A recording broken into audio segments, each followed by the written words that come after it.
শুধু টাকা রোজগারের ফিকির। দেশে থাইকা পারো, নইলে বিদেশ গিয়া পারো, কোনো না কোনোভাবে পয়সা রোজগার করো। টাকা রোজগার করলে মা বাপ খুশি, টাকা রোজগার না করলে না অখুশি।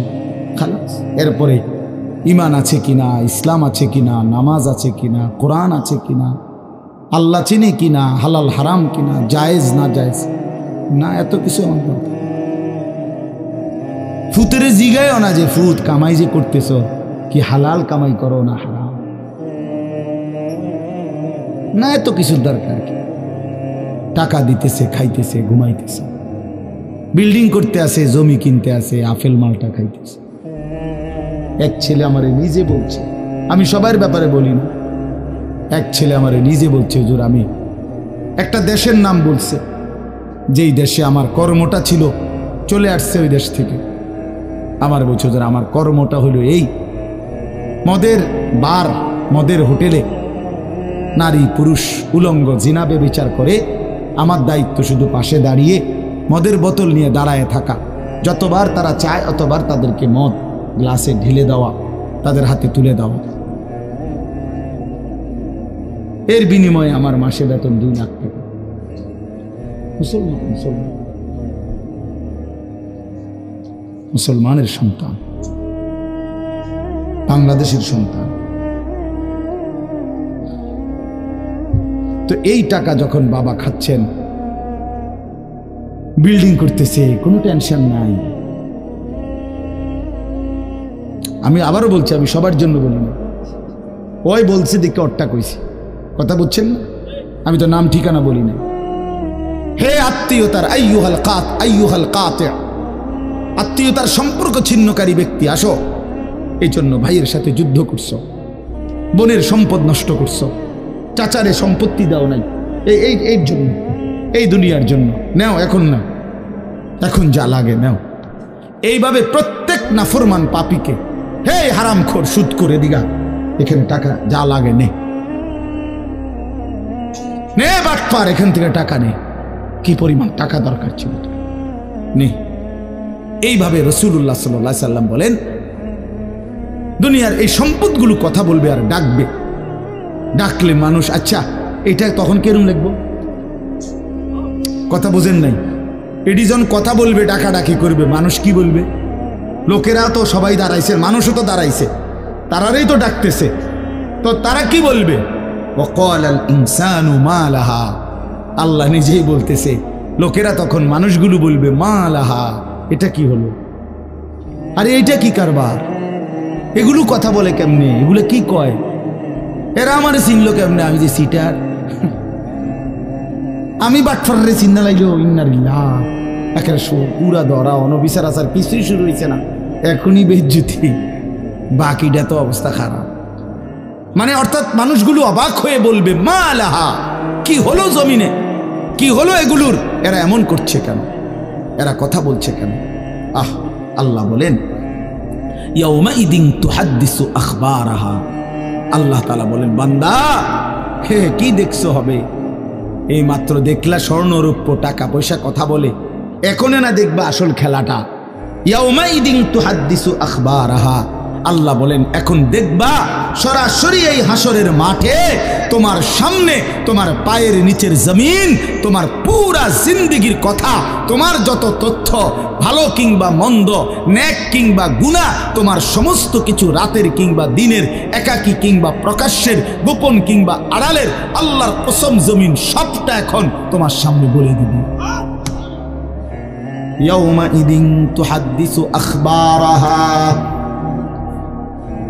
রব্বুল আলামিন বলেন জমিন সবটা কথা বলে দিবে, ভালোটাও মন্দটাও, আলোটাও অন্ধকারটাও, একাকীও অন্ধকারেও, প্রকাশ্যেও, সবার মাঝেও সব বলে দিবে।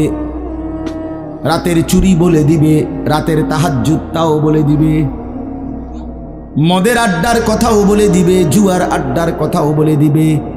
সারা রাত যুবক উলঙ্গ ছবি দেখেছ, আল্লাহর কসম সেটাও বলবে, যে যুবক মালিকের সেজদা দিয়েছে সেটাও বলবে, তাহাজ্জুদ শোনাবে, আবার সবার সাথে যে জামাতে নামাজ পড়েছে এটাও বলবে, সব কিছু বলে দিবে। আল্লাহ বলেন, যদি মানুষ ভাবতে চাও জমিন কিভাবে কথা বলে, স্বর্ণরৌপ্য কিভাবে কথা বলে, আল্লাহ বলেন বিআন্না রাব্বাকা আওহা লাহা, আল্লাহ তাআলা আদেশ করেছেন বলেই কথা বলে। আল্লাহ বললে, হুকুম করিলে আল্লাহর গোটা কায়নাত, গোটা সৃষ্টি জগৎটাই কথা বলে। ওয়াশাহিদা আলাইহিম সামউহুম ওয়া আবসারুহুম ওয়া জুলুদুহুম বিমা কানু ইয়ামালুন। আল্লাহ বলে, হাসরের ময়দানে বান্দা, তোমার কান, তোমার চোখ, তোমার সারা দেহের চামড়া, জুলুদুহুম, তোমার সারা দেহের চামড়া হাসরের ময়দানে তোমার পুরা জিন্দেগির কর্মকাণ্ড বলে দিবে। চামড়াগুলো বলবে, চামড়া, মানুষের শাহওয়াত চামড়া। এই জন্য সমস্ত যৌনতার ঘটনা, অসভ্যতার ঘটনা শরীরের চামড়া বলে দিবে। মানুষের শাহওয়াত চামড়া। কথা বুঝছেন কিনা? হ্যাঁ, চর্মে, চামড়ার মধ্যে শাহওয়াত, কামনা, বাসনা, যৌন চাহিদা। এই জন্য যত লোক দেখবেন বিভিন্ন হসপিটালে, যত ডাক্তার চর্মরোগের ডাক্তার, তত লোক যৌন রোগেরও ডাক্তার। হ্যাঁ, চর্ম ও যৌন রোগ বিশেষজ্ঞ। এটা একই বিষয়, একই চ্যাপ্টার।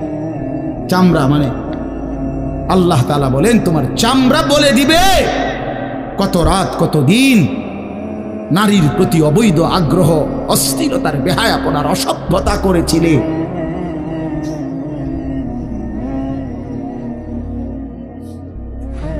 হায় হায়। এজন্য নওজোয়ান ছেলে, তোমরা সবাই ভাই কষ্ট করে বসো। যে যে পাশে দাঁড়িয়ে আছো, আল্লাহর ওয়াস্তে বসো। কষ্ট হলেও বসো ভাই, বসে শুনলে বরকত হবে। মোবাইলটা হাতের যাদের, এটা বন্ধ করে দাও। হাতে ধরা যেই মোবাইলগুলো, এগুলো বন্ধ করে দাও ভাই, এগুলো নামায়ে ফেলো। আমাদের চেহারার দিকে তাকাইয়া আল্লাহর কথা মনোযোগ দিয়ে শুনলে লাভ হবে। আসলে বাস্তবতা হলো, প্রতিটা আয়োজন কষ্টের আয়োজন। এক একটা মাহফিলের মধ্যে অনেক মেহনত করতে হয়। 2 টাকা, 10 টাকা, 20 টাকা, 50 টাকা একত্র করেই এরপর একটা মাহফিল। এক মুঠে কেউ টাকা দেয় না, অনেক জনের কাছ থেকে বারবার গিয়ে কষ্ট করে নিয়ে সবাই মিলে মিশে একটা মাহফিল। প্যান্ডেল, মাইক, পোস্টার, হ্যান্ডবিল, বক্তা, দাওয়াত দেওয়া, ঠিকমতো আসা, মেহমানদারি, আপ্যায়ন, সব মিলাইয়া অনেক কিছু, অনেক কাজ থাকে, অনেক পেরেশান। আমার মাদ্রাসায় আগামী 14ই ডিসেম্বর মাহফিল। তো গত 1 মাস থেকেই এই পরিকল্পনা, এটা হবে কোথায়, ওইটা হবে কোথায়, বক্তা বসবে কোথায়, শ্রোতা বসবে কোথায়, প্যান্ডেল হইলে কোন দিক দিয়া, এই কত কিছু যে লিখছি আমরা। তো এতে বোঝা যায় যে অনেক কিছু।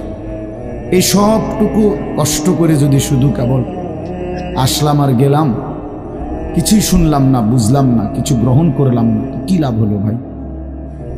এই কষ্টের এই ইন্তেজামের মধ্যে ফায়দা কি? এই জুয়েল ওর কথা বারবার আমার কাছে বলছে। মাঝখানে আমি গত বছরে খুব সম্ভব ডেট দিতে পারি না, তো আবদার ছিল, আমি এবছর বলছিলাম যে ডেট মিলাই দেব, তো দেওয়া হয়েছে। আসলে সবাইরই ব্যস্ততা, সবাই কষ্ট করেই ইন্তজাম করতে হয়েছে। এই জন্য আমি অনুরোধ করি, সবাই আমরা, ছেলেরা তোমরাও ভাই বসো, ভাই ওই ছেলে বসো না বাবা, এনে বসো, বসো। এই ছেলেরা তোমরাও বসো ভাই, যে কদ্দুরেই শুনো, অসুবিধা নাই, যতক্ষণই শুনো। ফ্যান্ট যদি বেশি সিফা হয় তো সোজাই আসো, বসো না। অনেকের ফ্যান্টে সমস্যা, এটা এত সিফা যে গোলামের প্যান্ট ফিন্দাই দিছে, এই জন্য এটা দিয়ে বসতে পারে। এটা জানুন না? না, এটা ঐতিহাসিক তথ্য, মানে দুষ্টামি না। যাদের প্যান্ট সিফা, এটা হলো গোলামের পোশাক, মানে কৃতদাসের পোশাক। হ্যাঁ, এটা হলো আফ্রিকান, যাদেরকে দিয়ে পৃথিবীতে কৃতদাসের কাজ করাইতো, অর্থাৎ এই ভেড়া, বকরি, উট, দুম্বা, এগুলো লালন পালনের কাজ করাইতো, তো তাদেরকে এরকম সিফা প্যান্ট ফিল, মানে টাইট, কেন? যাতে বসতে না পারে। হ্যাঁ সত্যি, এটা ঐতিহাসিক কথা, যাতে বসতে না পারে, কাজে যাতে ফাঁকি দিতে না পারে, এই জন্য এদেরকে এই চিপা প্যান্ট এটা পরায় দিচ্ছে। নাহলে এটা কোনোভাবেই সুস্থ স্বাভাবিক কোনো মানুষের পোশাক না। সামান্যতম সুস্থতা আছে যার ভিতরে, সে এত টাইট এটা পরে কীভাবে? বেচারা হাঁটে কেমনে, বসে কেমনে, পেশাব পায়খানার জরুরত আছে মানুষের, তাইলে এটা পড়া মানে দাঁড়াইয়া প্রস্রাব করা ছাড়া তো অন্য কোনো সিস্টেম নেই, নাহলে এটা সে কীভাবে বুঝবে? তাইলে এত কষ্ট করে মানুষের পোশাক আল্লাহ তাআলা নাজিল করেছেন। ইয়া বনি আদমা কদ আনজালনা আলাইকুম লিবাসান, কোরআন শরীফে আছে। আল্লাহ বলেন, হে বনি আদম, আমি আল্লাহই তোমাদের উপরে পোশাক নাজিল করেছি। পোশাক আল্লাহর দেওয়া। এই যে মানুষ পোশাক পরার এই অনুভূতি, এটা আল্লাহর দেওয়া। আদম আলাইহিস সালামকে আল্লাহ তাআলা সৃষ্টি করে পোশাক ছাড়া পেশ করে নাই ফেরেশতাদের সামনে। কি মনে হয় আপনার? খোলামেলা, বুঝছেন না কথাটা? তো ওনার গায়ে কি ছিল? পোশাক ছিল। তো আল্লাহ তাআলা যখন থেকে আদমকে সৃষ্টি করলেন, তখন থেকে আদমের গায়ে পোশাকও দিল, সেই থেকেই পোশাক। ইউয়ারি সাওআতিকুম ওয়ারিশা, এটাই স্পষ্ট। আল্লাহ বলছে দুইটা উদ্দেশ্যে পোশাক দিলাম। এক, এটা তোমাদের লজ্জা ঢেকে দিবে, আর ওয়ারিশা, এটা তোমাদের সৌন্দর্যের উপকরণ হবে। তাহলে এটার মধ্যে একটা আর্ট আছে, সৌন্দর্য আছে, এটা লজ্জা ঢাকবে। এখন যদি লজ্জাই না ঢাকে, এটা যদি সতরই না ঢাকে, তো এটা হলো কি? আল্লামা তকি উসমানী দামাত বারাকাতুহুমুল আলিয়া হজরত বলছেন যে কোনো মানুষের, পুরুষের সতর কোমর থেকে নিয়ে, নাভি থেকে নিয়ে হাঁটু, এটুকু জায়গা এভাবে ঢাকতে হবে। একে তো মোটা হইতে হবে কাপড়, যাতে করে পাতলার কারণে চামড়া দেখা না যায়।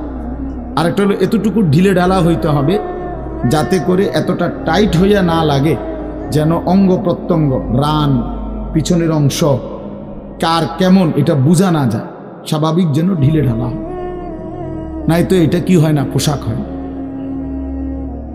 একবারে শরীর সাইজ কাইটা কাইটা বানানো, এটা কোনোভাবেই সৌন্দর্য না। তো এই জন্য এটা একটা গুরুত্বপূর্ণ বিষয়। এটা বলে অনেক সময় অনেকেরই দেখি, এই বেচারা আমাদের সাথেও কোনো সময় দেখা করতে আসলে মাদ্রাসায়, মনে করেন মাহফিলের দাওয়াত দিতে আসছে অথবা এমনি দেখা করতে, তো আমাদের তো নিচে বসতে হয়, চেয়ার টেবিল নেই। তো এই নিচে বসতে কইলে আর বইতারা, এটারে টানতে টানতে ফ্যান জান শেষ। বেচারা নিজেও কষ্টে প্যারেশানিতে পড়ে, আমরাও প্যারেশানিতে পড়ি। এই জন্য স্বাভাবিক ঢিলে ঢালা পোশাক পরা উচিত, একটু যেন করে চলতে ফিরতে আরাম হয়।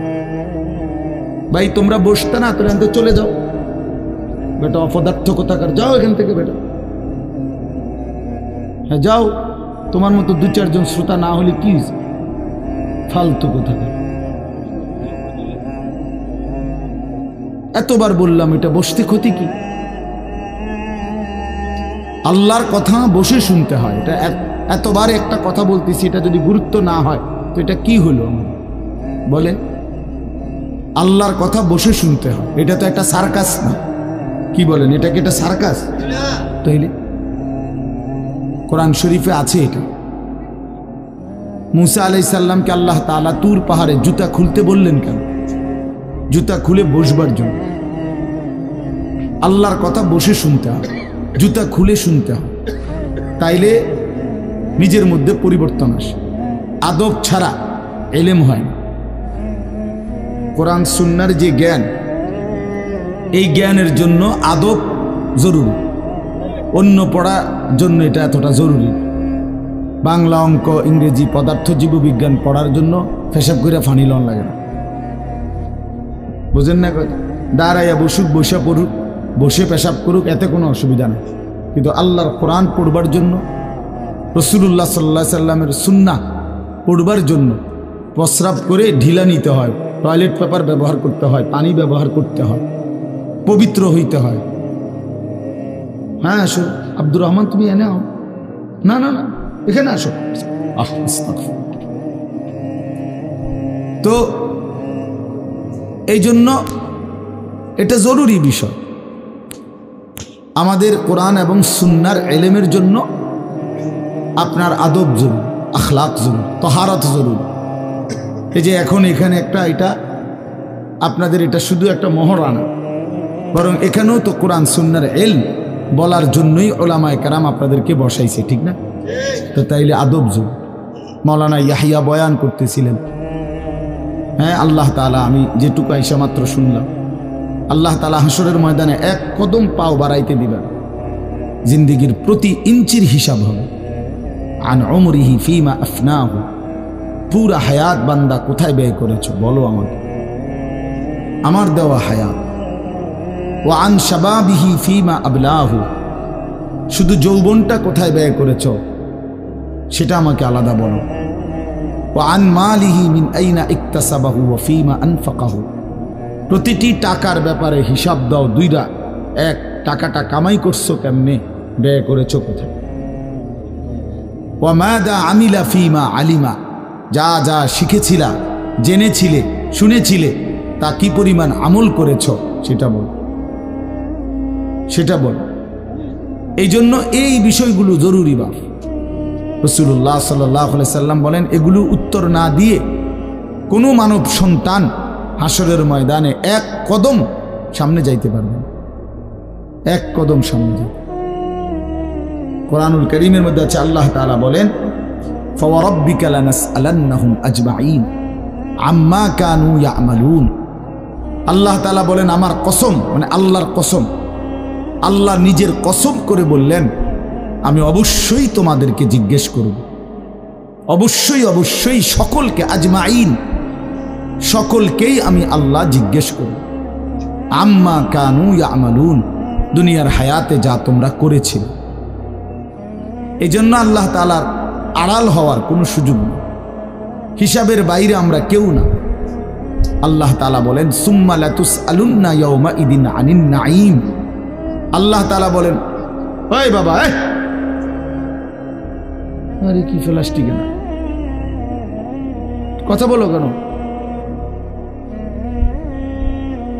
আল্লাহ তাআলা বলেন, আমার দেয়া প্রতিটি নিয়ামত সম্পর্কে অবশ্যই আমি তোমাদেরকে জিজ্ঞেস করব, প্রতিটা নিয়ামত। হাদিসের মধ্যে আছে, আল্লাহ তাআলা জিজ্ঞেস করবেন, নবী সাল্লাল্লাহু আলাইহি সাল্লাম বলেছেন, আল্লাহ জিজ্ঞেস করবেন, আলাম নুসিহ জিসমাক, বান্দা আমি মোট এতদিন তোমার শরীর সুস্থ রাখি নাই, সেইটুকু শুকর কি আদায় করেছো বলো। অনুরভিকা মিনাল মা, আমি কি তোমাকে প্রতিবার তৃষ্ণার্ত অবস্থায় পানি পান করিয়ে তোমার তৃষ্ণা নিবারণ করি নাই? যতবার পানি পান করছো, তো এরপরে আমার কি শুকর আদায় করছো বলো বান্দা। আহা বদনসিব মুসলমান তো আলহামদুলিল্লাহ বলতেও জানে না, পানি পান করে সেটা যে একবার আলহামদুলিল্লাহ বলবে এটুকু তো জানে, এটুকু তো জানে। তাইলে এই জন্য বললাম, আমরা কিন্তু প্রত্যেকেই আমাদের হায়াত, ইয়াহিয়ার ওই কথার থেকে আমি বললাম, আমাদেরকে উত্তর দিতে হবে। ওয়াকিফুহুম ইন্নাহুম মাসউলুন। আল্লাহ তাআলা বলেন, হাসরের ময়দানে ফেরেশতাদেরকে বলবেন, আমার বান্দাদেরকে দাঁড় করাও, তাদেরকে এখন জিজ্ঞেস করা হবে একজন একজন করে। ওয়াকুল্লুহুম আতিহি ইয়াউমাল কিয়ামাতি ফারদান। আল্লাহ বলেন, সকলকে আমি আল্লাহর সামনে আসতে হবে একজন একজন। ফারদান অর্থ ওয়াহিদান, একজন একজন আমার সামনে এসে দাঁড়াবে, আমার সামনে তুমি একাকী উত্তর দিবে, কোনো দুভাষী থাকবে না, একাকী উত্তর দিবে। এই জন্য বাপ আমার, এটা জরুরি বিষয়, আমাদের জন্য জরুরি বিষয়। আমরা যেন আমাদের জিন্দেগির কদর করি। ছেলেরা তোমাদেরকেও বলি, ভাই হায়াত এই শুধু শুধু কাটাইয়া বন্ধে কোনো ফায়দা নেই। বুট খাইতে খাইতে নষ্ট করে দিলা জীবন, সামান্য মোবাইলের জন্য জীবন। একটা মোবাইলের আর কতই দাম, 12, 14, 18,000 টাকা। তো এই সামান্য টাকার একটা মোবাইল, এর জন্য এত সুন্দর হায়াত শেষ করে দাও, এটা ঠিক না। বন্ধুদের আড্ডায় 5 ঘন্টা 6 ঘন্টা জীবন শেষ করে দিলেন। আল্লাহ আমাদেরকে বুঝ দান করেন। এজন্য চলেন প্রতিটা মাহফিলের বয়ান মনোযোগ দিয়ে শুনবেন, জুমার নামাজের বয়ান মনোযোগ দিয়ে শুনবেন। যখনই ওলামায়ে কেরাম কথা বলে মনোযোগ দিয়ে শুনলে ধীরে ধীরে পরিবর্তন হয়। মানুষ একদিনে বদলায় না, এটা আমরাও জানি। একদিনে কোনো জুনায়েদ বাগদাদি হয়ে যাবেন, একদিনে কোনো আব্দুল কাদের জিলানি হয়ে যাবেন। ওনারা নিজেরাও একদিনে হয় নাই, তা আপনি হইবেন কেন? বুঝেন নাই? জুনায়েদ বাগদাদি এত বড় আল্লাহর ওলি হয়েছে একদিনে, তো বাইজিদ বুস্তামি এত বড় আল্লাহর ওলি হয়েছে একদিনে, তো আপনি হবেন কেন? কাজে এইটা কোনো কথা না। কিন্তু শুনতে থাকলে, গুরুত্ব দিলে, আন্তরিকতা দিয়ে শুনলে একদিন আল্লাহ তাআলা বদলে দেয়, পরিবর্তন নসিব হয়। এই পৃথিবীতে অগণিত মানুষ যারা জালেম ছিল, নাফরমান ছিল, পাপী ছিল, হাজারো অন্যায়ের মধ্যে ডুবা ছিল, এমন মানুষও আল্লাহর দয়ায় কোনো একদিন রাত গভীরে, কোনো একদিন দিনের আলোতে, কোনো সামান্য কথায়, কোনো সামান্য ঘটনায় জিন্দেগি বদলায় ফেলছে। পিছনের জীবন থেকে তওবা করে নতুন জীবন গ্রহণ করছে, আল্লাহ পাককে রাজি খুশি করে জামানার আউলিয়া হয়ে গেছে। এরকম বহু ঘটনা আছে, বহু ঘটনা।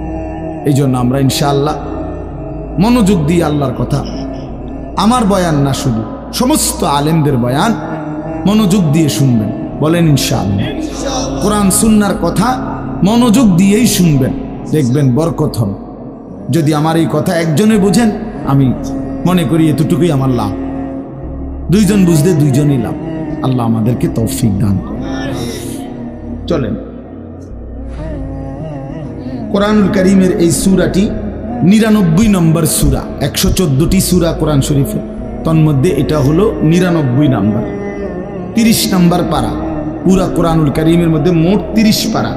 এই মোট 30 পারার মধ্যে এটা হলো 30 নম্বর পারার সূরা, 99 সূরা নম্বর। সূরাটির নাম হচ্ছে জিলজাল, সূরায়ে জিলজাল। জিলজাল শব্দের অর্থ বা জালজালা, জিলজাল একই শব্দ, দুইটার দুই রকম ব্যবহার। অর্থ হলো ভূমিকম্প। জিলজাল শব্দের অর্থ কি বলেন? ভূমিকম্প। ভূমিকম্প, এই যে জমিন কাঁপে, ভূমিকম্প হয়, এই সূরার অর্থ হলো এইটা। এই ভূমিকম্প বলতে, জিলজাল বলতে আল্লাহ তাআলা কিয়ামতের ভূমিকম্প বুঝাইছে। পৃথিবীতে এমনিতে প্রতিনিয়ত মাঝে মধ্যে বিভিন্ন এলাকা ভেদে, অঞ্চল ভেদে ভূমিকম্প হয়। হ্যাঁ, আধা মিনিট, 30 সেকেন্ড, 40 সেকেন্ড, 50 সেকেন্ড, কিংবা তার চাইতে সামান্য কম বেশি এরকম সময় ভূমিকম্প হয়। এতেই বহু ক্ষয়ক্ষতি হয়। যখনই যেখানে কোথাও ভূমিকম্প হয়, তো সেখানে অনেক ক্ষয়ক্ষতি হয়, ঘর বাড়ি বিভিন্ন কিছুর অনেক ক্ষতিগ্রস্ত হয়। কিন্তু আল্লাহ তাআলা বলেন একটি চূড়ান্ত ভূমিকম্প আছে, যেই ভূমিকম্পটা যখন হবে তখন একসাথে আল্লাহর সৃষ্টি পুরাটা জমিন একসাথে ভূমিকম্প, এবং সেটা কতক্ষণ থাকবে সেটা আল্লাহই জানে, সেটা আল্লাহই জানে। এরকম ভূমিকম্প হবে। আর সেই ভূমিকম্পটা হলো কিয়ামতের ভূমিকম্প। অর্থাৎ এই পৃথিবী ধ্বংস করার জন্য আল্লাহ তাআলা তার গোটা সৃষ্টি জগৎকে মৌত দিবেন। মৃত্যু দুই রকমের, একটা হলো ব্যক্তিগত পৃথক একক মৃত্যু, আর একটা হলো গোটা আলমের মৃত্যু। সবার যখন পৃথক মৃত্যু হয় তো এটারে বলে মৌত। আর গোটা পৃথিবীর যখন আল্লাহর সৃষ্টি সবটার যখন একসাথে মৃত্যু হবে সেটারে কয় কিয়ামত। সেটাই কিয়ামত, ওইটাও একটা মৃত্যু। আসমানের মৌত হবে, জমিনের মৌত হবে, সূর্য চন্দ্র গ্রহ নক্ষত্রের মৃত্যু হবে, অর্থাৎ সব কিছু শেষ হবে। তো এই যে কিয়ামত, এটা আমাদের ঈমানের অংশ, এটা হবেই হবে, এটা হবেই হবে। আখিরাত, কিয়ামত, এই পৃথিবী একদিন ধ্বংস হবে, শেষ হবে, এটা কোরআনুল কারীমের অসংখ্য আয়াতে আল্লাহ তাআলা বলছেন, বারবার বলছেন, বারবার, যে বান্দা যত সুন্দরী তোমার কাছে লাগে দুনিয়া, যত আকর্ষণীয় মনে হয় না কেন দুনিয়া, একে তো তুমিও থাকবে না, একে তো দুনিয়া নিজেই থাকবে। দোনোটা মনে রাখবে, না তুমি থাকবে স্থায়ী, না দুনিয়া থাকবে স্থায়ী, কোনোটাই না। তুমিও মৃত্যুবরণ করবা, একদিন দুনিয়ারও মৃত্যু হয়ে যাবে, দুনিয়ারও মৃত্যু হয়ে যাবে। প্রতিটা মানুষকে মরতে হবে, এটা আমরা সবাই জানি। কুল্লু নাফসিন যায়িকাতুল মাউত, সমস্ত আত্মা, সমস্ত প্রাণ আল্লাহ তাআলা বলেন মৃত্যুর স্বাদ গ্রহণ করুন, মৃত্যুর স্বাদ গ্রহণ।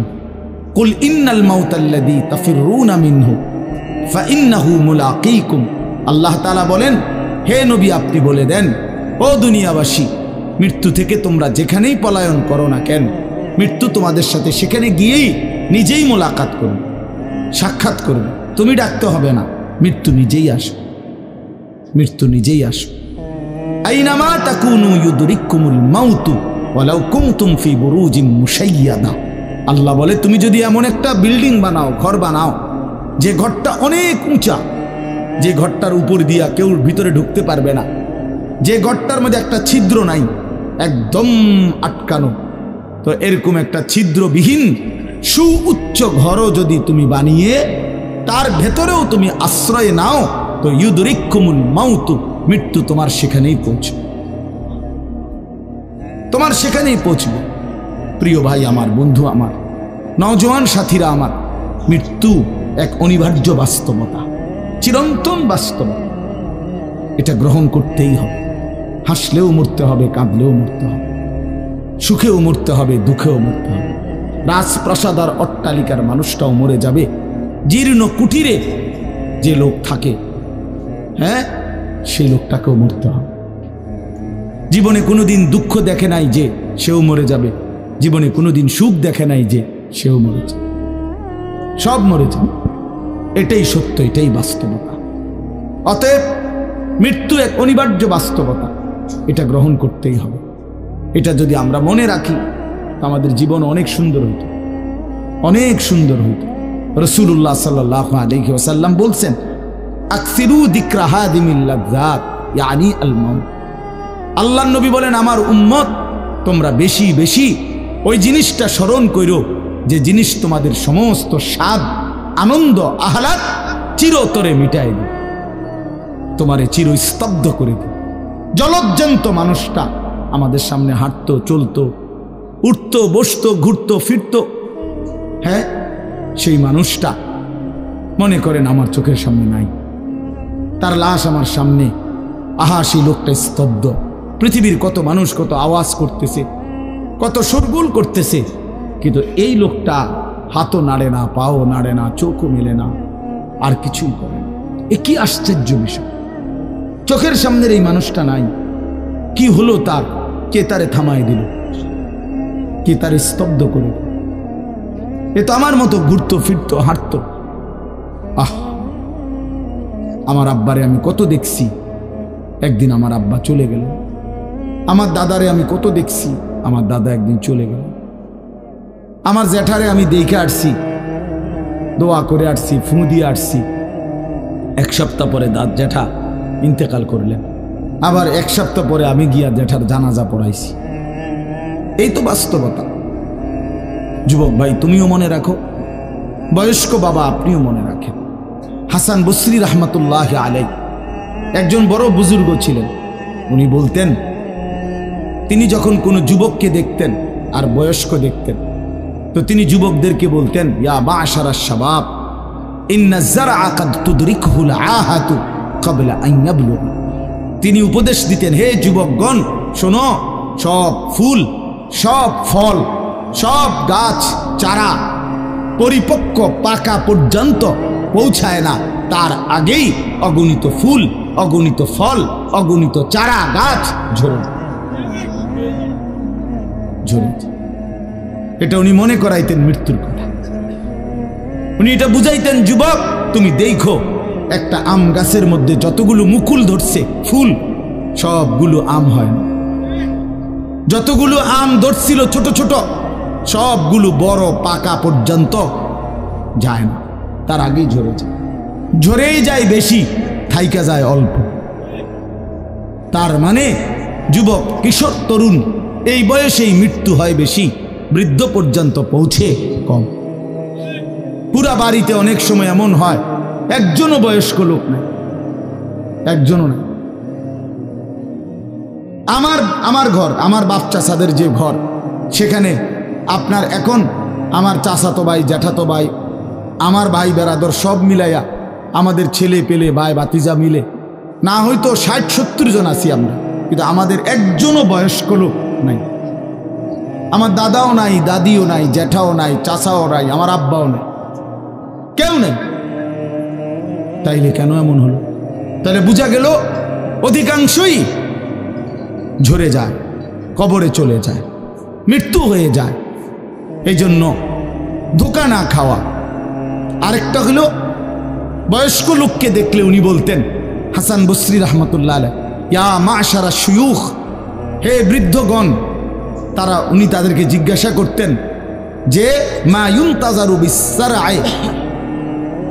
ইযা বালাগা, যখন কোনো ফসল পাইকা যায় তখন আর বাকি থাকে কি? কি বাকি থাকে? কাটা। কথা বলে না, কি বাকি থাকে? ক্বালু আল হাসাদ, বা কাটাটা বাকি থাকে, পাইকা তো গেছে। তার মানে আপনারা পাইকা তো গেছেন, বয়স তো হয়েই গেছে, আর শুধু মৃত্যুটা বাকি, আর শুধু মৃত্যুটা বাকি। তাইলে যুবককে বলতেন, তুমি ভেবো না তুমি বৃদ্ধ হবা, কারণ অসংখ্য ফুল তো আগেই ঝরে যায়, অসংখ্য ফল তো আগেই ঝরে যায়, অসংখ্য গাছ তো আগেই ঝরে যায়। আবার বৃদ্ধকে বলতেন যে আপনার তো আর কিছুই বাকি নাই, আপনি তো পাইকেই গেছেন, এখন শুধু কাটা, কবর, মৃত্যু ছাড়া আর বাকিটা কি? তাহলে মৃত্যু ভুলে না যাওয়া, মউত ভুলে না যাওয়া। রাসূলুল্লাহ সাল্লাল্লাহু আলাইহি ওয়াসাল্লাম বলেন, কাফা বিল মাউতে ওয়াইজান। নবীজি বলেন, কোনো মানুষ যদি মৃত্যুর কথা স্মরণ করে, তার ওয়াজের জন্য, নসিহতের জন্য এটাই যথেষ্ট, এটাই যথেষ্ট। আমরা কিতাবে পড়ছি, হযরত ওমর রাদিয়াল্লাহু তাআলা আনহু, এত বড় সাহাবী, উনি বলতেন, কুল্লা ইয়াউমিন ইউকালু মাতা ফুলান মাতা ফুলান ওয়ালা বুদ্দা মিন ইয়াউমিন ইউকালু মাতা ওমর। তিনি বলতেন, হায় শোনো, প্রতিদিন ঘোষণা হয় আজ অমুকের মৃত্যু হলো, অমুকের মৃত্যু হলো, অমুকের মৃত্যু হলো। অচিরেই একদিন ঘোষণা হবে আজ ওমরের মৃত্যু হলো, আজ ওমরের মৃত্যু হলো। উনি বলেন, এই ঘোষণা শুনবে খুব দ্রুত একদিন। এই জন্য বাপ, এই আমাদের ব্যক্তিগতভাবে প্রতিনিয়ত মৃত্যু হচ্ছে, ঠিক এভাবে আমরা তো মরছি, একদিন এই গোটা আলমের মৃত্যু হবে। এই গোটা সৃষ্টিটাই আল্লাহ তাআলা লুটায় ফেলবে। আচ্ছা, কি আশ্চর্য কথা, এটা কি অবাক করা। এক মিনিট যদি কেউ বিবেক দিয়া ভাবে, যারে বলে কি হুজুর, বলেন কি, এত বড় আসমান ভেঙে যাবে, এই সূর্য খসে পড়বে, চাঁদ খসে পড়বে। আল্লাহ তাআলা বলছে, ইযা সামাউন ফাতারাত, আসমান ভেঙে যাবে। ওয়া ইদাল কাওয়াকিবুন তাসারাত, তারকারাজি খসে খসে পড়বে। ইযা শামসু কুব্বিরাত ওয়া ইদাল কাওয়াকিবুন তাসারাত। আল্লাহ তাআলা বলছেন, সূর্যটা গুটায় ফেলা হবে, পাহাড়গুলো বালির মতো, তুলার মতো উঠতে থাকবে।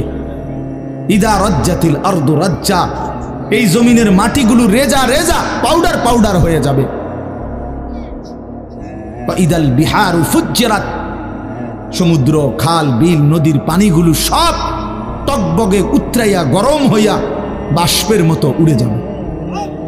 না কোথাও পানি থাকবে, না কোথাও গাছ থাকবে, না আসমান থাকবে, না জমিন থাকবে, কিছুই না। আচ্ছা, এটা কেমন কথা, এটা কেমন আশ্চর্য বিষয়। এই গোটা আলমের মৃত্যু হবে। আল্লাহ তাআলা কোরআনুল কারীমে বিশ্বাস করেন, অসংখ্যবার এই কথা এটা বলছে, এটা হবেই হবে। ইদা ওয়াকাতিল ওয়াকিআ, আল্লাহ বলেন এই ঘটনাটা ঘটবে। লাইসা লি ওয়াকাতিহা কাযিবা, এই ঘটনা মিথ্যা মনে করার মতো কেহ নাই।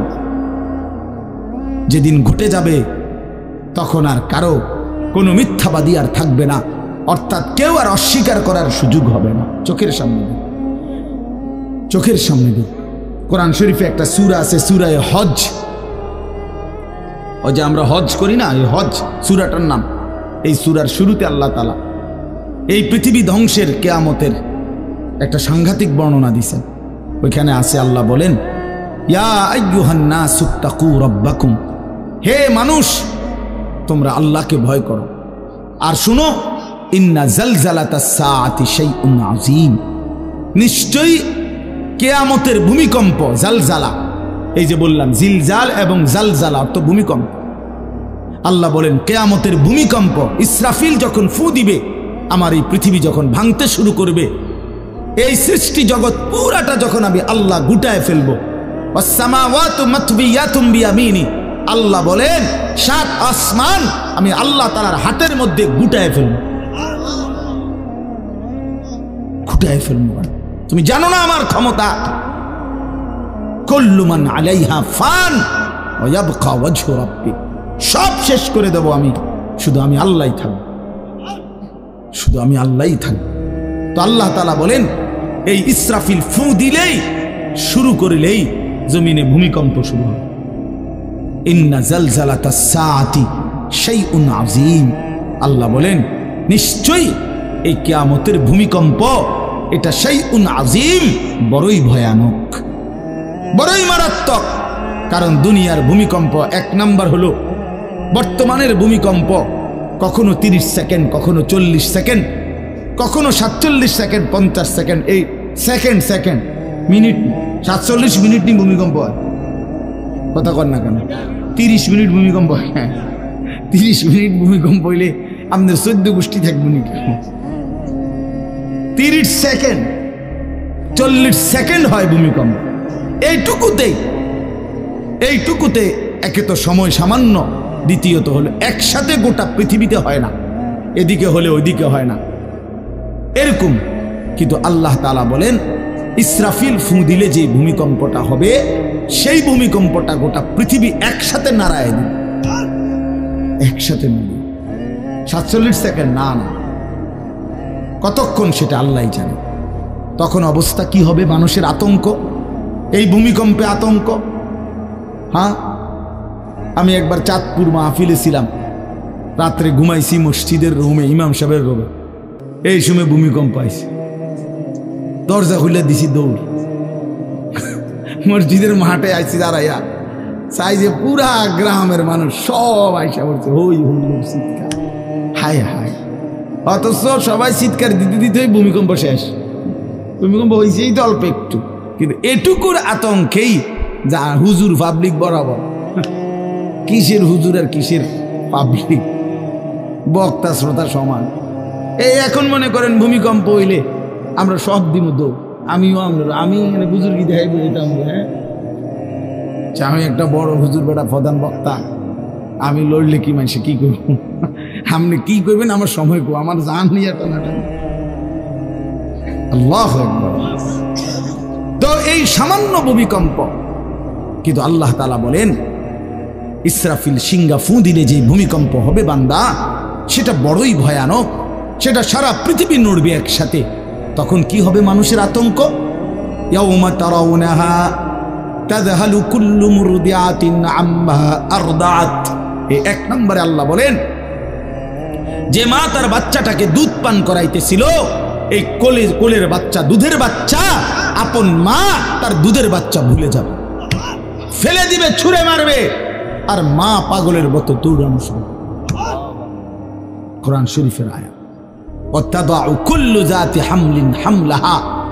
এবং আল্লাহ তাআলা বলেন যে মায়ের পেটের বাচ্চা 10 মাস পূর্ণ হয়ে গেছে, আগামী 2 ঘন্টা 5 ঘন্টা পরে বাচ্চাটা এমনিতেই প্রসব হইতো, আল্লাহ তাআলা বলেন ইসরাফিলের ফু দিলে জমিন যখন কাঁপতে শুরু করবে, তো এই গর্ভধারিণী মা, গর্ভবতী নারী পাগলের মতো এভাবে ছুটবে, দৌড়বে, নিজের গর্ভের বাচ্চা নিজেই পড়ে যাবে। ও তারান নাসা সুকারা, আল্লাহ বলেন মাতালের মতো সমস্ত মানুষগুলো ছুটতে থাকবে। ফাইদা বারিকাল বাসার ওয়া খাসাফাল কামার ওয়া জুমিআ আশ-শামসু ওয়াল কামার। আল্লাহ তাআলা বলে চন্দ্র সূর্য আলোহীন হয়ে যাবে, সূর্য চন্দ্র এক হয়ে যাবে। ওয়া জুমিআ আশ-শামসু ওয়াল কামার ইয়াকুলুল ইনসানু ইয়াওমাইদিন আইনাল মাফার। লোকেরা দৌড়বে আর ছুটবে, মানুষ একে অপরকে জিজ্ঞেস করবে ভাইয়া পালাবো কোথায়, দাঁড়াবো কোথায়? কোথাও তো স্থির কোনো জায়গা নাই, কোথায় দাঁড়াবো? আল্লাহ তাআলা বলেন কাল্লা লা ওয়াজার, না বান্দা, সেদিন আর কোথাও জায়গা মিলবে না। ইলা রব্বিকা ইয়াউমা ইদিনিল মুস্তাকার, আজকে শুধুই কেবল তোমার আল্লাহর কাছেই আশ্রয় ঠিকানা। এভাবে বহু আয়াত কোরআনুল কারীমের মধ্যে আল্লাহ তাআলা বর্ণনা করছেন। আমার ভাই, তো এই ইসরাফিলের ফু দিলে গোটা আলমের মৃত্যু হবে, ভূমিকম্প শুরু হবে। তো এই ভূমিকম্প কেন হবে? এই কাঁপতে কাঁপতে সমস্ত কিছু ভাঙ্গা একসাথে এই সব কিছু আল্লাহর সৃষ্টি সমস্ত কিছুই জমিনের তলদেশে চলে যাবে। জমিন তখন খালি ফাঁকা, জমিনে তখন কিচ্ছু নাই, কিচ্ছু নেই, একটা সুতা মাটির উপরে থাকবে। এই প্রথমবার ইসরাফিল ফু দিলে সমস্ত কায়নাত, ইনসান, জিন, আল্লাহর সমস্ত সৃষ্টি মাখলুকাত সব জমিনের তলদেশে চলে যায়। মানুষ ও জিন ও অর্থ সম্পদ, স্বর্ণ রৌপ্য, মণি মুক্তা, হীরা জহরত সব সব সব একটা কাগজের অস্তিত্ব, সব কিছু, গোটা জমিন ফাঁকা। এভাবে কতদিন আল্লাহ জানে, কতদিন আল্লাহ জানে। হ্যাঁ মা ভাই, এরপরে একটা নির্দিষ্ট সময় পরে আবার আল্লাহ তাআলা ইসরাফিলকে জীবিত করবেন, করে আবার আল্লাহ তাআলা দ্বিতীয়বারের মতো ফু দিতে বলবেন। এই দুই ফুঁয়ের মাঝখানে কতদিন? নবী সাল্লাল্লাহু আলাইহি সাল্লামের এক হাদিসের মধ্যে বলছে 40। সাহাবীরা ব্যাখ্যা করছেন, মুহাদ্দিসিন, সেই 40টা হতে পারে 40,000 বছর। 40,000। এই জন্য বাপ একটা কথা হলো, সর্বশেষ যেই লোকটা কবরে যাবে, শেষ যেই ব্যক্তি মরবে পৃথিবীতে, হতে পারে তাকেও শুধু কবরেই থাকতে হবে 40,000 বছর। 40,000 বছর, এরপরে তো আখিরাত। এই 40,000 বছর যদি কবরে আযাব হয়, 40,000 বছর যদি কবরে আযাব হয় ভাই, তখন কি হবে? এবার ভেবে দেখেন, এখন যারা কবরে যাচ্ছে, হ্যাঁ, নূহ আলাইহিস সালামের জামানায় যারা মারা গেছে, ইব্রাহিম আলাইহিস সালামের জামানায় যারা মারা গেছে, নবীজি সাল্লাল্লাহু আলাইহি সাল্লাম তো 1,500 বছর আগে ইন্তেকাল করছেন, 1450 বছর আগে। তো ওই সময়ে যারা মারা গেছে তারা কবরে পড়ে আছে আজকে 1,500 বছর, 1,500 বছর, 1500 বছর। তাহলে নূহ আলাইহিস সালামের জাতি কত বছর থেকে পড়ে আছে? কোথায় নূহ নবী, কোথায় আমাদের নবী? কত ব্যবধান! এই জন্য বাপ, শুধুমাত্র কবরের বিষয়টাই তো সাংঘাতিক, আখিরাত তো পরে। শেষ ব্যক্তিটাও যদি কবরে থাকতে হয় 40,000 বছর, তো এখনকার মানুষগুলো আছে কত কাল ধরে। এই যার কবরে আযাব হচ্ছে, আহা বাপ, সে কি পরিমাণ কষ্ট পাচ্ছে ভাইবা দেখে। কবরবাসীদের রুহের মাগফিরাত, আরে ভাইয়া একবার চোখ বন্ধ করে 1 সেকেন্ড ভাবেন, আজ আমরা যাদের রুহের মাগফিরাত কামনা করলাম, এই 20 বছরের ব্যবধানে, 30 বছরের ব্যবধানে, 10 বছরের ব্যবধানে, 50 বছরের ব্যবধানে আবার এর পরের লোকেরা আমাদের রুহের মাগফিরাত কামনা করে। এটা কি পরিমাণ বাস্তবতা, কি পরিমাণ বাস্তবতা! এটাকে অস্বীকার করার, না বুঝার কিছুই নাই, মৃত্যুকে না বুঝার কিছুই নেই। কারণ এত বেশি জলজ্জান্ত আল্লাহ তাআলা এটা আমাদের সামনে দেখাইছেন, এত মানুষের মৃত্যু আল্লাহ আমাদের সামনে দেখাইছেন, এটাকে অস্বীকার করার, না বুঝার কিছুই নেই। তো চলেন, এরপরে আল্লাহ তাআলা ইসরাফিলকে আবার জীবিত করবেন। জীবিত করে আল্লাহ তাআলা ইসরাফিল আলাইহিস সালামকে বলবেন, ইসরাফিল আবার তুমি সিংহায় ফু দাও। এইবার যখন সিংহায় ফু দিবে, তখন ইসরাফিল আলাইহিস সালামের এই দ্বিতীয় ফুতে আবার ভূমিকম্প শুরু। আবার কি শুরু হবে? ও মাঝখানে ভাই, ওই ছেলে অপদার্থ, কথা বলো না, হাসাহাসি করো না, কারো কথা বাকি থাকলে, দুষ্টামি বাকি থাকলে উঠে চলে যাও, বাহিরে আলাদা জায়গা আছে। গাফেল সন্তান কোনো কিছুতেই যাকে কোনো আসর করে না। আহা, আপনারা জানেন না, আপনাদের এক এক ছেলের অবস্থা হলো কলিজাটা পাথর হয়ে গেছে, কোনো কিছুই তার কলিজা নাড়ায় না। এত শক্ত জানোয়ার যে খোদার 365 দিনে কোনোদিন ফজরের নামাজ পড়ে না, একদিনও না। মানুষের বাচ্চা এত বড় জানোয়ার হয় কেন? আরে তুই কোন মানুষের বাচ্চা? তুই কোন মার দুধ খাইলি? নাফরমান। কেমনে মানুষ হইল? এটা কি ধরনের মানুষ? একদিনও নামাজ পড়ে? ছি ছি ছি ছি ছি, মুসলমানের বাচ্চা এত বড় জানোয়ার হয় কেমনে? কোনদিন নামাজ পড়ে না, 6 মাসে 9 মাসে কোনদিন বলতে পারবে না নাফরমান কোনদিন 5 ওয়াক্ত নামাজ পড়ছে কিনা। হায় হায়, এত বড় অসভ্য। মায়ের সন্তান হয় কেমনে? বাবার সন্তান হয় কেমনে? চিন্তা কর। কোনো কিছুই ছেলে পেলেদের হালাত হলে এই পরিমাণ লাগাম ছাড়া কিসের মা কিসের বাবা, কে তার মা কে তার বাপ, কে কি তার ধর্ম, তার আল্লাহকে তার রসুলকে, তারে বানাইছে কে, আসছে কোত্থেকে, কেন আসছে, কি করতেছে, কি করছে, কিচ্ছুর খবর, কিচ্ছুর খবর। আসে, হাঁটে, বুট খায়, বন খায়, মোবাইল টিপে, খারাইয়া মতে, বইয়া মতে, বন্ধু বান্ধবদের সাথে আড্ডা দেয়, মেয়ের পিছনে ঘুরে, অসভ্য অশ্লীল কথাবার্তা বলে। এটা কি একটা জিন্দিগি হলো? মিয়া ভেবে দেখেন।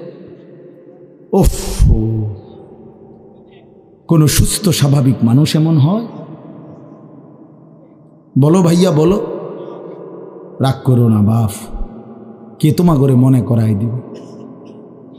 কেউ মনে করায় না। হা, বাবা আমারও ফিকির শেষ, শুধু টাকা রোজগারের ফিকির। দেশে থাইকা পারো, নইলে বিদেশ গিয়া পারো, কোনো না কোনোভাবে পয়সা রোজগার করো। টাকা রোজগার করলে মা বাপ খুশি, টাকা রোজগার না করলে না অখুশি। খালাস। এরপরে ইমান আছে কিনা, ইসলাম আছে কিনা, নামাজ আছে কিনা, কোরআন আছে কিনা, আল্লাহ চিনে কিনা, হালাল হারাম কিনা, জায়েজ না জায়েজ না, এত কিছু আমার দরকার। ফুতের জিগায়ও না যে ফুত কামাই যে করতেছ, কি হালাল কামাই করো না হারাম, না এত কিছুর দরকার কি? টাকা দিতেছে, খাইতেছে, ঘুমাইতেছে, বিল্ডিং করতে আসে, জমি কিনতে আসে, আপেল মালটা খাইতেছে। এক ছেলে আমারে নিজে বলছে, আমি সবার ব্যাপারে বলি না, এক ছেলে আমারে নিজে বলছে, হুজুর আমি একটা দেশের নাম বলছে, যেই দেশে আমার কর্মটা ছিল, চলে আসছে ওই দেশ থেকে। আমার বলছে, হুজুর আমার কর্মটা হলো এই, মদের বার, মদের হোটেলে নারী পুরুষ উলঙ্গ জিনাবে বিচার করে, আমার দায়িত্ব শুধু পাশে দাঁড়িয়ে মদের বোতল নিয়ে দাঁড়ায় থাকা, যতবার তারা চায় অতবার তাদেরকে মদ গ্লাসে ঢেলে দেওয়া, তাদের হাতে তুলে দেওয়া। এর বিনিময়ে আমার মাসে বেতন 2 লাখ টাকা। মুসলমান, মুসলমান, মুসলমানের সন্তান, বাংলাদেশের সন্তান। তো এই টাকা যখন বাবা খাচ্ছেন, বিল্ডিং করতেছে, কোনো টেনশন নাই। আমি আবারও বলছি, আমি সবার জন্য বলি না, ওই বলছে দেখে অট্টা কইছি, কথা বুঝছেন না? আমি তো নাম ঠিকানা বলি না। এই জন্য আমার বাপ, ডাক দিয়েন না, ডাক দিয়েন না, একজনও ডাক দিয়েন না, অসভ্যরে ডাক দিয়েন না। হ্যাঁ হ্যাঁ, ডাক দিবেন কেন? হাইওয়ানকে ডাক দিবেন কেন? শুনেন, আপনারাই শুনেন, এত এত মানুষ শুনতে হবে না, কোনো অসুবিধা নেই, কোনো অসুবিধা নেই। আমি তো এটাই বুঝাইতে চাইতেছি, প্রত্যেকটা মানুষ আজকে মুসলমান, আমরা ঘর দেখায়, ফার্নিচার দেখায়, বিল্ডিং দেখায়, হুজুর দোয়া করেন, ঘরটা করছি, হুজুর দোয়া করে, কিতা দোয়া করতে হবে না, কিতা দোয়া করতে, বিল্ডিং এর দোয়া কিতা, আবার ইট বালুর লেগে দোয়া করে লাভ কি বেড়া? হুজুর মোটরসাইকেল কিনছি, হুজুর দোয়া করে দেন, কিতা দোয়া করতে, কি মোটরসাইকেলের দোয়া কিতা? আবার আজীব লাগে না? বাস্তব এগুলো 7 ডালাই দিন আজকে, হুজুর দোয়া করে দেন, 7 ডালাই দোয়া। ওটা ছাদ ডালাই করে, ওটার ফুতে মোবাইলে অশ্লীল উলঙ্গ ছবি দেয়। ওটার সন্তান উনি দাঁড়াইয়া রয়েছে মিস্ত্রিগো সামনে, ওনার গাম বাইয়া বাইয়া পড়তেছে ছাদ ডালাইয়ের দিন, আর অসভ্য জানোয়ার সন্তান বন্ধুদের সাথে উলঙ্গ ছবি দেখতেছে। ওই জানোয়ারের জন্য উনি ছাদ ডালাই দিতেছে, ওই হাইওয়ানের জন্য উনি ঘর করে দিয়ে যেতেছে। উনি কবরে জায়গা ঘর করে দিয়ে গেছে, এর জন্য ঘর করলেন? ছি ছি ছি ছি ছি। আমার দেওয়া ঘরে আমার কষ্টের কমাইয়ে এখানে বসে বসে রঙিন ছবি দেখবে, উলঙ্গ দৃশ্য দেখবে ঘরে শুয়া শুয়া সারা রাত। এর জন্যই আমার জীবনের এই অর্জন, এই ছিল আমার উপার্জনের উদ্দেশ্য। আহ, কতবার বললে বুঝবেন? কেমনে বললে বুঝবেন? কারে বললে বুঝবেন? আল্লাহ মাফ করে দেন। চলেন বাপ, তো বলতেছিলাম আল্লাহ তাআলা ইসরাফিল আলাইহিস সালামকে বলবেন আবার ফু দাও। তো তিনি দ্বিতীয়বারের মতো ফু দিলে জমিন আবার ভূমিকম্প শুরু হবে। এই ভূমিকম্পে জমিন কাঁপতে কাঁপতে এইবার জমিনের তলদেশে ওই প্রথমবার ফু দেওয়াতে ভূমিকম্প কাঁপতে কাঁপতে সব উপরে যা ছিল সব নিচে চলে গেছে। মনে আসেনি? এটা কইছি। তাহলে উপরটা কি? ফাঁকা। এইবার নিচে যা ছিল সব উপরে চলে আসবে। এই আসলেই এটা হাসরের মাঠ। সমস্ত নিচের জিনিস যা কিছু, একেবারে মানুষ, গরু, ছাগল, হাঁস, মুরগা, জিন, ইনসান, গদ, দুয়ার, বাজার, ব্যবসা, দোকান, টাকা, হীরা, জহরত, মণি, মুক্তা, টাকা পয়সা, অর্থবিত্ত, সব সোজা কথা জমিনের তলদেশের সব কিছু জমিনের উপরে উঠে আসবে। এ উঠে আসলেই এইটা হাসরের মাঠ। এইটা, এই হাসরের মাঠ কোনটা জানেন? এই যেখানে বসে আছেন এখন, এইটাই হাসরের মাঠ। এই জমিনের উপরেই হাসরের মাঠ।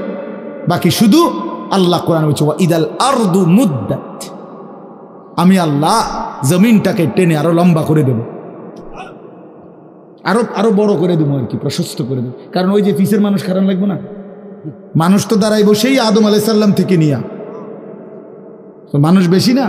মানুষ, গরু, ছাগল, হাঁস, মুরগা, জিন, ভূত সব খারাপ না? সব দাঁড়াবে তো। এই জন্য আল্লাহ তাআলা বলেন জমিন আমি প্রশস্ত টেনে দিব, লম্বা করে দিব, এতটুকু। বাকি এটাই হাসরের মাঠ, এটাই হাসরের মাঠ। এই কথাটাই এখানে আল্লাহ তাআলা উল্লেখ করছেন। ইদা জুলজিলাতিল আরদু জিলজালাহা, যখন দ্বিতীয়বারের মতো ইসরাফিলের ফু দিলে জমিনের ভূমিকম্প শুরু হবে।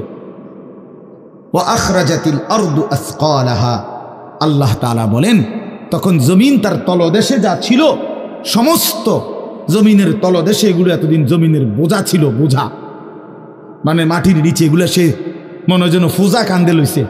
এবার ওয়া আখরাজাতিল আরদু আসকালাহা, জমিন তার বোঝা মানে জমিনের তলদেশে যা ছিল সে এবার তা জমিনের উপরে উঠায় নি, উপরে উঠায়। এরপরে আশ্চর্য কথা শুনেন, এরপরের কথাটার জন্য রাসূলুল্লাহ সাল্লাল্লাহু আলাইহি সাল্লাম হাদিসে বলছেন, এই ভাই শুনেন, ছেলেরা তোমরাও শোনো। নবী সাল্লাল্লাহু আলাইহি সাল্লাম বলেন এই জমিনের তলদেশ থেকে যখন সবকিছু উপরে উঠে আসবে তখন অর্থ সম্পদ, হীরা জহরত, মণি মুক্তা, স্বর্ণ রৌপ্য এগুলো স্তূপ আকারে উঠে আসবে জমিনের উপরে, মানে হাসরের মাঠে। তো নবীজি একেবারে স্পষ্ট হাদিস, নবীজি সাল্লাল্লাহু আলাইহি সাল্লাম বলেন তখন এই স্বর্ণ রৌপ্য, টাকা পয়সা, হীরা জহরত এগুলো, এই অর্থ সম্পদগুলো আল্লাহর কুদরতে কথা বলবে। স্বর্ণের টুকরা কথা বলবে, কথা বলবে, রৌপ্যের টুকরা কথা বলবে, এগুলো কথা বলবে। কথা কি বলবে? এগুলো তখন ওই নাফরমান মানুষগুলোকে ডাক দিবে, ডাক দিবে, আইয়ুহাস সারিক, হে চোর, এদিকে এই সম্পদের জন্য চুরি করেছিলে, আজ যা দরকার নেও। আইয়ুহাল কাতি', হে ডাকাত, এদিকে এদিকে আসো, এই সম্পদের জন্য ডাকাতি করছিল, আজ নেও।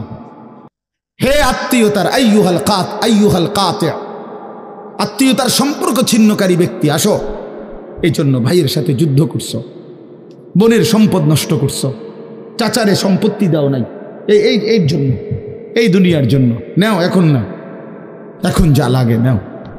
এইভাবে প্রত্যেক নাফরমান পাপীকে, হে হারামখোর সুদ করে দিগা, এখানে টাকা যা লাগে নে, নে বাটপার, এখান থেকে টাকা নে, কি পরিমাণ টাকা দরকার ছিল তোর, নে। এইভাবে রাসূলুল্লাহ সাল্লাল্লাহু আলাইহি সাল্লাম বলেন, দুনিয়ার এই সম্পদগুলো কথা বলবে আর ডাকবে, ডাকলে মানুষ, আচ্ছা এটা তখন কেরম লিখবো, কথা বোঝেন নাই, এডিজন কথা বলবে, ডাকাডাকি করবে, মানুষ কি বলবে? লোকেরা তো সবাই দাঁড়াইছে, মানুষও তো দাঁড়াইছে, তারারই তো ডাকতেছে, তো তারা কি বলবে? ওয়াকালাল ইনসানু মা লাহা, আল্লাহ নিজেই বলতেছে, লোকেরা তখন মানুষগুলো বলবে মা লাহা, এটা কি হলো, আরে এইটা কি কারবার, এগুলো কথা বলে কেমনে, এগুলো কি কয়, এরা আমার চিনল কেমনে, আমি যে সিটার, আমি বাটফারে চিন্তা লাগলো, ইন্নারিল্লাহ, একেবারে পুরা ধরা, অনবিচার আচার কিছুই শুরু হয়েছে না, এখনই বেজ্জুতি, বাকিটা তো অবস্থা খারাপ। মানে অর্থাৎ মানুষগুলো অবাক হয়ে বলবে মা লাহা, কি হলো জমিনে, কি হলো এগুলোর, এরা এমন করছে কেন, এরা কথা বলছে কেন? আল্লাহ বলেন ইয়াউমাইদিন তুহাদ্দিসু আখবারাহা, আল্লাহ তাআলা বলেন বান্দা হে কি দেখছো হবে, এই মাত্র দেখলা স্বর্ণ রূপ্য টাকা পয়সা কথা বলে, এখনে না দেখবা আসল খেলাটা। ইয়াউমাইদিন তুহাদ্দিসু আখবারাহা, আল্লাহ বলেন এখন দেখবা সরাসরি এই হাসরের মাঠে তোমার সামনে, তোমার পায়ের নিচের জমিন, তোমার পুরা জিন্দেগির কথা, তোমার যত তথ্য, ভালো কিংবা মন্দ, নেক কিংবা গুনাহ, তোমার সমস্ত কিছু রাতের কিংবা দিনের, একাকী কিংবা প্রকাশ্যের, গোপন কিংবা আড়ালের, আল্লাহর কসম জমিন সবটা এখন তোমার সামনে বলে দিবে। ইয়াউমাইদিন তুহাদ্দিসু আখবারাহা, রব্বুল আলামিন বলেন জমিন সবটা কথা বলে দিবে, ভালোটাও মন্দটাও, আলোটাও অন্ধকারটাও, একাকীও অন্ধকারেও, প্রকাশ্যেও সবার মাঝেও, সব বলে দিবে। রাতের চুরি বলে দিবে, রাতের তাহাজ্জুদটাও বলে দিবে, মদের আড্ডার কথাও বলে দিবে, জুয়ার আড্ডার কথাও বলে দিবে। সারা রাত যুবক উলঙ্গ ছবি দেখেছ, আল্লাহর কসম সেটাও বলবে, যে যুবক মালিকের সেজদা দিয়েছে সেটাও বলবে, তাহাজ্জুদও শোনাবে, আবার সবার সাথে যে জামাতে নামাজ পড়েছে এটাও বলবে, সব কিছু বলে দিবে। আল্লাহ বলেন যদি মানুষ ভাবতে চাও জমিন কিভাবে কথা বলে, স্বর্ণরৌপ্য কিভাবে কথা বলে, আল্লাহ বলেন বিআন্না রাব্বাকা আওহা লাহা, আল্লাহ তাআলা আদেশ করেছেন বলেই কথা বলে। আল্লাহ বললে, হুকুম করিলে, আল্লাহর গোটা কায়নাত, গোটা সৃষ্টি জগৎটাই কথা বলে। ওয়াশাহিদা আলাইহিম সামউহুম ওয়া আবসারুহুম ওয়া জুলুদুহুম বিমা কানু ইয়ামালুন। আল্লাহ বলে হাসরের ময়দানে বান্দা, তোমার কান, তোমার চোখ, তোমার সারা দেহের চামড়া, জুলুদুহুম, তোমার সারা দেহের চামড়া, হাসরের ময়দানে তোমার পুরা জিন্দেগির কর্মকাণ্ড বলে দিবে। চামড়াগুলো বলবে, চামড়া, মানুষের শাহওয়াত চামড়াতে। এই জন্য সমস্ত যৌনতার ঘটনা, অসভ্যতার ঘটনা শরীরের চামড়া বলে দিবে। মানুষের শাহওয়াত চামড়া, কথা বুঝছেন কিনা? হ্যাঁ, চর্মে, চামড়ার মধ্যে শাহওয়াত, কামনা, বাসনা, যৌন চাহিদা। এই জন্য যত লোক দেখবেন বিভিন্ন হসপিটালে, যত ডাক্তার চর্মরোগের ডাক্তার, তত লোক যৌন রোগেরও ডাক্তার। হ্যাঁ হ্যাঁ, চর্ম ও যৌন রোগ বিশেষজ্ঞ, এটা একই বিষয়, একই চ্যাপ্টার। চামড়া মানে আল্লাহ তাআলা বলেন তোমার চামড়া বলে দিবে কত রাত কত দিন নারীর প্রতি অবৈধ আগ্রহ, অশ্লীলতার, বেহায়াপনার, অসভ্যতা করেছিলে।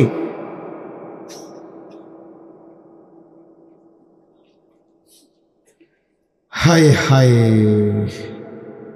বিআন্না রাব্বাকা আওহা লাহা, আল্লাহ বলেন আমি আল্লাহ হুকুম করেছি বলে কথা বলুন। এই জন্য আল্লাহ হুকুম করিলে চামড়াও কথা বলে, কানেও কথা বলে। এখন কি কানে কথা বলে?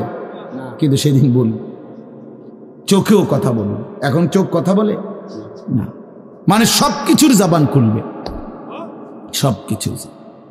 আপনারা বলেন, আমরা তো মনে করি জিহ্বায় কথা বলে না, জিহ্বায় কথা বলে না, আল্লাহর হুকুম হইলে কথা বলে। নাহলে যেই লোক বোবা তারও তো জিহ্বা আছে না, তো সে কথা বলে না। যেই লোক কানে শুনে না, তো তার কি আপনার এইভাবে কান বলতে কিছু নাই, তো সে শুনে না কেন, কথা বলেন না কেন? আল্লাহর হুকুম। যার চোখ, যে চোখে দেখেন, এই যে জুয়েল ভাই, আমি মূলত তার মহব্বতেই মাহফিলটা দিছি। তো এই যে দেখে না, তো তার এভাবে তো চোখ আছে, সে দেখে না কেন? আল্লাহ তাআলার হুকুম নাই বলে দেখেন, ঠিক কিনা বলেন না কেন? মজার বিষয় হলো রাসূলুল্লাহ সাল্লাল্লাহু আলাইহি সাল্লাম হাদিসে স্পষ্ট বলেছেন, বিশ্বাস করেন, একেবারে বিশুদ্ধ হাদিস, আল্লাহ তাআলা তার দুইটা চোখ নিয়ে গেছে। নবীজি বলছেন, সে যদি সবর করে আল্লাহর হুকুমের উপরে চলতে পারে, রাসূলুল্লাহ সাল্লাল্লাহু আলাইহি সাল্লাম বলেন, আল্লাহ তাআলা তাকে এই দুইটা চোখ নিয়ে যাওয়ার কারণে, অন্ধ বানানোর কারণে সে যে সবর করলো, আল্লাহ রসুল বলছেন আল্লাহ তাআলা নিশ্চিত তাকে জান্নাত দান করবে। এই জন্য তুমি ভাই সবর করো। মালিকের এই দুনিয়া দেখতে পারলা না, তো অপেক্ষা করো, একদিন জান্নাত দেখবা, জান্নাতের হুর দেখবা, তো আরো মজা হবে যে আমি প্রথমেই জান্নাতই দেখলাম, জান্নাতই দেখলাম। যা মালিক, দুনিয়া দেখলাম না তোমার, তুমি আমারে জান্নাত দেখাই। আল্লাহ তৌফিক দান করুন। ইয়াউমাইদিন ইয়াসদুরুন নাসু আশতাতান লিয়ুরাউ আ'মালাহুম, আল্লাহ বলেন তখন দলে দলে ফেরেশতারা মানুষগুলোকে লাইনবদ্ধ, সারিবদ্ধ করে দলে দলে বানাবে।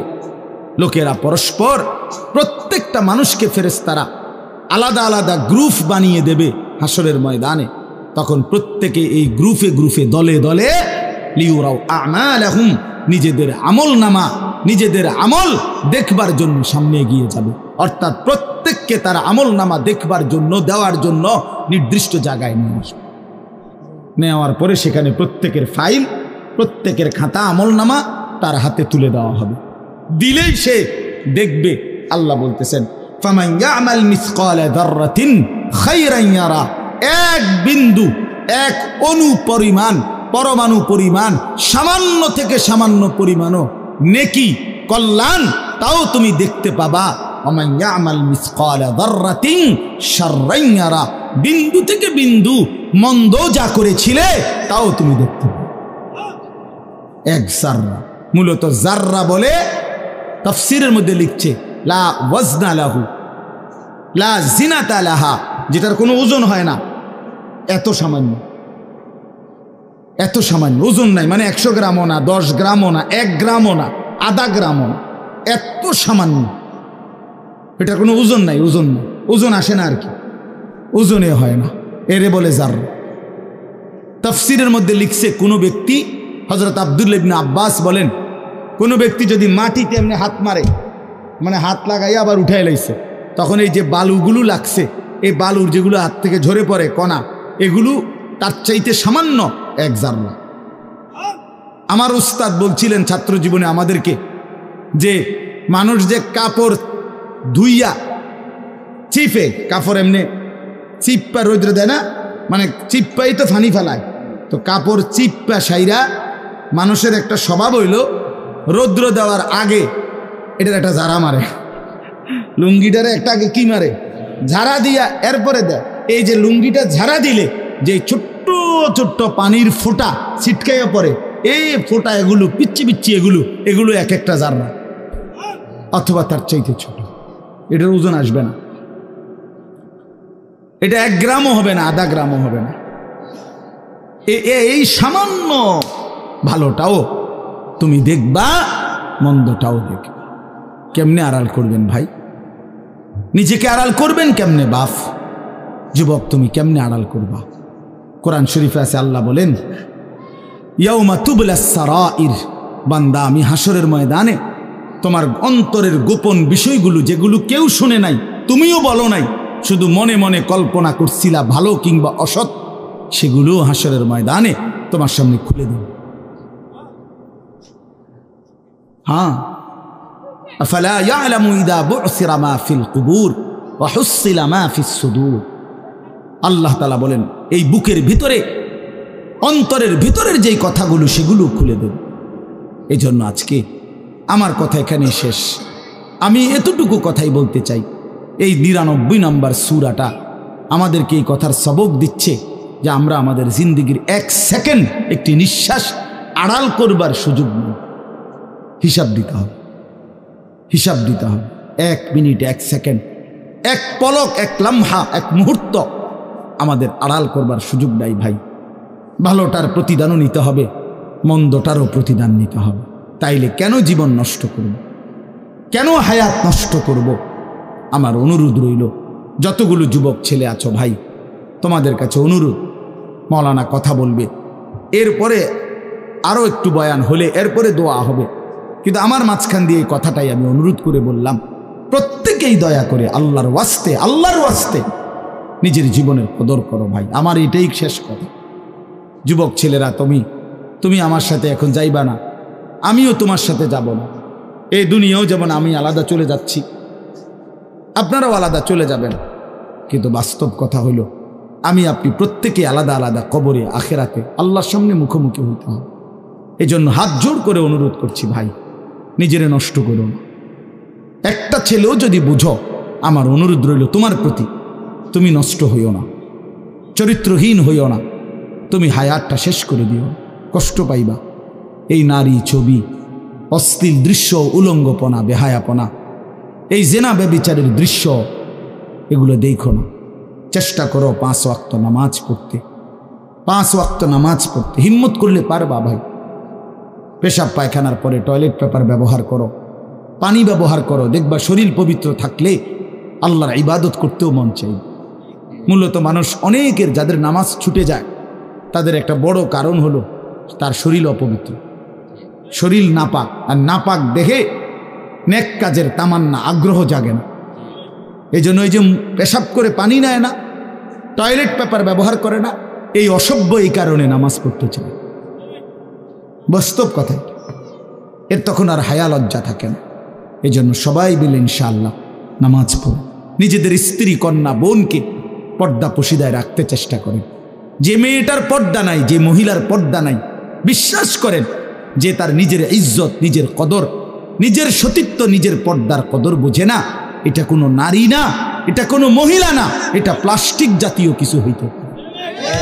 এটা এক ধরনের প্লাস্টিক, এটা এক ধরনের অসভ্য। যে নারী বেপর্দা, যেই মেয়ে দুশ্চরিত্র, যেই মেয়ে চরিত্রহীন, যেই মেয়ে বেহায়ার মতো চলে, সে শুধু নিজের ক্ষতি করে না, সে একটি সমাজ নষ্ট করে, একটি মহল্লা শেষ করে। এই আগুন সারা মহল্লায় জ্বালায়া দেয়, তার রূপের যৌবনের আগুন জ্বালায়া অসংখ্য যুবকের জিন্দেগি নষ্ট। এই জন্য ওই জানোয়ার মনে রাখতে হবে, ওই অসভ্য নারী যতগুলো ছেলে তাকে দেখে অবৈধ কামনা বাসনা করছিল, এই সমস্ত যুবকের সমপরিমাণ গুনাহ ওই অসভ্য মেয়ে, ওই নর্তকী, ওই ব্যভিচারিণী নারী তাকে ভোগ করতে হবে। এত সোজা না। এই জন্য বাবাদেরকে বলি, ছেলেদের দিকে কদর করেন, মেয়ের দিকে নজর দেন, স্ত্রীর দিকে নজর দেন। ওই খাট পালং দেখাইয়েন না, বিল্ডিং উল্ডিং দেখাইয়েন না, ইতান দেখাইয়া লাভ নাই। হুইতে লাইলে সবারই ঘুমাইয়া লায়, পরিশ্রম করিয়া ঘুমাইলে এত কিছু লাগে না। কত মানুষ আছে এরকম যারা ফাওটাও দোয় না, জুতাই নাই, বেটা ফাও দিব কি দিয়া বেটা। হ্যাঁ, সময় কর, এতটা ক্লান্ত থাকে যে শুইলেই কি এসে পড়ে ঘুম আইসা। আল্লাহ আমাদের সবাইকে কদর করার তৌফিক দান করেন। আজকের এই মাহফিলকে আল্লাহ তাআলা ভরপুর বরকত দান করেন। আল্লাহ তাআলা আপনাদের সবাইকে কবুল আর মনসুর করেন।